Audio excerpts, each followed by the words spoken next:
अल्हम्दुलिल्लाहि रब्बिल आलमीन वल आकिबतु लिल मुत्तकीन वस्सलातु वस्सलामु अला सय्यदिल अंबियाइ वल मुरसलीन व अला आलिहि व सहाबिहि अजमाइन अम्मा बाद फ़ौज़ु बिल्लाहि मिनश शैतानिर रजीम बिस्मिल्लाहिर रहमानिर रहीम व कौमा नूहिल लम्मा कज़्ज़बुर रुसुला अग़रक़नाहुम वजअलनाहुम लिन्नासि आयतन व अअतदना लिज़्ज़ालिमीना अज़ाबन अलीमा।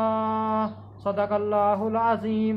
इन्नल्लाह व मलाइकतहु युसल्लूना अलन नबी या अय्युहल्लज़ीना आमनू सल्लु अलैहि व सल्लिमू तस्लीमा।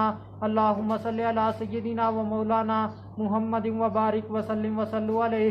अस्सलातु वस्सलामु अलैका या सय्यदी या रसूलल्लाह। अस्सलातु वस्सलामु अलैका या सय्यदी या हबीबल्लाह। अस्सलातु वस्सलामु अलैका या सय्यदी या मुहम्मदुर रसूलुल्लाह सल्लल्लाहु अलैहि व आलिहि वसल्लम। अल्लाह तबारक व तआला की हम्द व सना और उसके प्यारे हबीब हज़रत मोहम्मद सल्लल्लाहु अलैहि व आलिहि वसल्लम की ज़ात अक़दस पर दरूद व सलाम का नजराना पेश करने के बाद मैं सच्चे दिल से दुआ गूँ कि अल्लाह अज़्ज़ व जल मुझे हक सच ठीक ठीक बयान करने की तौफीक अता फरमाए। अगर इसमें कोई गलती कोताही हो तो अल्लाह अज़्ज़ व जल अपने शान करीमी के सदक़े से मुझ बंदा नाचीज़ को माफ़ी अता फरमाए।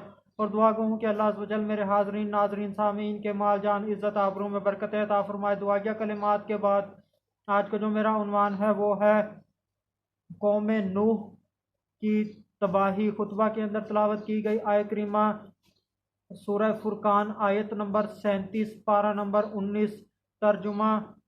और नूह की कौम को जब उन्होंने रसूलों को झुटलाया हमने इनको डुबो दिया और इन्हें लोगों के लिए निशानी कर दिया और हमने जालिमों के लिए दर्दनाक अजाब तैयार कर रखा है। पिछली कई आयात के अंदर हज़रत मूसा अलैहिस्सलाम का जिक्र हुआ, इनके साथ साथ हज़रत हारून अलैहिस्सलाम का भी जिक्र हुआ जो कि हज़रत मूसा अलैहिस्सलाम के बड़े भाई हैं। और फ़िरऔन का भी जिक्र हुआ, फ़िरऔन की कौम का भी जिक्र हुआ और अल्लाह अज़्ज़ व जल ने फ़िरऔन और इसकी कौम को गर्क कर दिया। इस आयत की करीमा के अंदर अल्लाह अज़्ज़ व जल ने हज़रत नूह अलैहिस्सलाम की कौम का जिक्र किया है। जब कौम नूह ने रसूलों को झुटलाया, जब नूह अलैहिस्सलाम की कौम ने रसूलों को झुटलाया तो अल्लाह अज़्ज़ व जल ने इस कौम के ऊपर अजाब किया, इस कौम को गर्क कर दिया। कौम नूह ने किस किस नबी रसूल को झुटलाया? इन्होंने हज़रत नूह अलैहिस्सलाम को झुटलाया, इन्होंने हज़रत शोएब अलैहिस्सलाम को झुटलाया, इन्होंने हज़रत इदरीस अलैहिस्सलाम को झुटलाया। किसी एक रसूल की रसालत से इनकार करना तमाम रसूलों की रसालत के इनकार करने के बराबर है। किसी एक नबी की नबूवत का इनकार करना सब नबियों की नबूवत के इनकार करने के बराबर है। अल्लाह अज़्ज़ व जल ने नबियों रसूलों को झुटलाने की वजह से इनको गर्क कर दिया। मुसलसल 40 रोज़ इन लोगों के ऊपर बारिश हुई, ज़मीन से पानी एक तंदूर से निकला और वो इतना ज़्यादा हुआ, इतना ज़्यादा जमा हुआ कि वो पहाड़ों की बुलंदियों से भी ऊंचा चला गया। तमाम के तमाम लोग डूब कर मर गए, ख़त्म हो गए। बचे वही जो हज़रत नूह अलैहिस्सलाम के साथ कश्ती में सवार हो गए थे। हज़रत नूह अलैहिस्सलाम का बेटा भी इस सैलाब में डूब गया, मर गया। और आगे अल्लाह अज़्ज़ व जल ने फरमाया, अल्लाह ने कौम नूह के लोगों के लोगों के लिए एक इबरत बना दिया। अल्लाह अज़्ज़ व जल ने हज़रत नूह अलैहिस्सलाम के जो कौम थी इस कौम को लोगों के लिए इबरत बना दिया। इबरत तमाम लोगों के लिए बनाया, क़यामत तक के लोगों के लिए इबरत बनाया कि अगर हमने किसी भी रसूल को झुटलाया, किसी नबी की नबूवत का इनकार किया तो अल्लाह अज़्ज़ व जल हम पर ऐसा अज़ाब ले आएगा। इसमें हर उम्मत के लिए जो क़यामत तक आएगी, नबी करीम सल्लल्लाहु अलैहि वसल्लम तक उम्मत, नबी करीम सल्लल्लाहु अलैहि वसल्लम की उम्मत आखिरी उम्मत है। इससे कबल जितनी भी उम्मतें आईं सब उम्मतों को डराया गया कि अगर तुमने नबियों और रसूलों के साथ ऐसा मामला किया तो तुम पर ऐसा अजाब आएगा। आखिर में अल्लाह अज़्ज़ व जल ने बयान किया कि हमने ज़ालिमों के लिए दर्दनाक अजाब तैयार कर रखा है।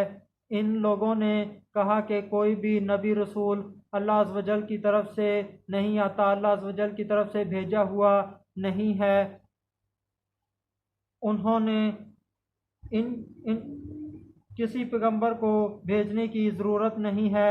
अहले दानिश के लिए अकल काफ़ी है। जब इन लोगों ने कुफ्र और शिरक किया तो अल्लाह अज़्ज़ व जल ने इनके जुल्म की वजह से इनके ऊपर दर्दनाक अजाब नाज़िल किया।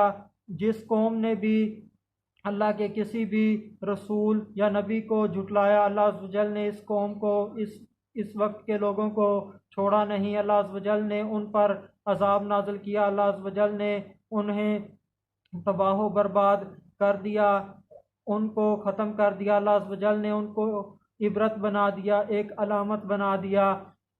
उनको लोग इबरत के तौर पर याद करते हैं। उन लोगों के ऊपर कैसे कैसे अजाब आए, किसी को बंदर बना दिया, किसी के ऊपर आसमान से पत्थर बरसे और किसी को दरिया में गर्क कर दिया, किसी को सैलाब के अंदर डुबो दिया, वगैरह वगैरह। जितनी भी पिछली कौमें थीं वो सब की सब तबाह हो गई। उनकी नस्ल का आज कोई भी फ़र्द बाकी नहीं, सब कुछ उनका ख़त्म हो गया। जो लोग अल्लाह अज़्ज़ व जल के साथ शरीक करते हैं, शरीक ठहराते हैं, अल्लाह के नबी या रसूल की बेअदबी करते हैं, इनको तकलीफ़ देते हैं, अल्लाह अज़्ज़ व जल ने इन लोगों को सज़ा देने के लिए अज़ाब तैयार कर रखा है। और अज़ाब भी ऐसा जो बहुत दर्दनाक है। इसका सबब इन लोगों ने अपने ऊपर जुल्म किया, अल्लाह और उसके रसूलों को झुटलाया, नबियों को झुटलाया। आखिर में अल्लाह अज़्ज़ व जल से दुआ है कि अल्लाह अज़्ज़ व जल हमें हक़ पर चलने की तौफ़ीक़ अता फ़रमाए। वमा अलैना इल्लल बलागुल मुबीन।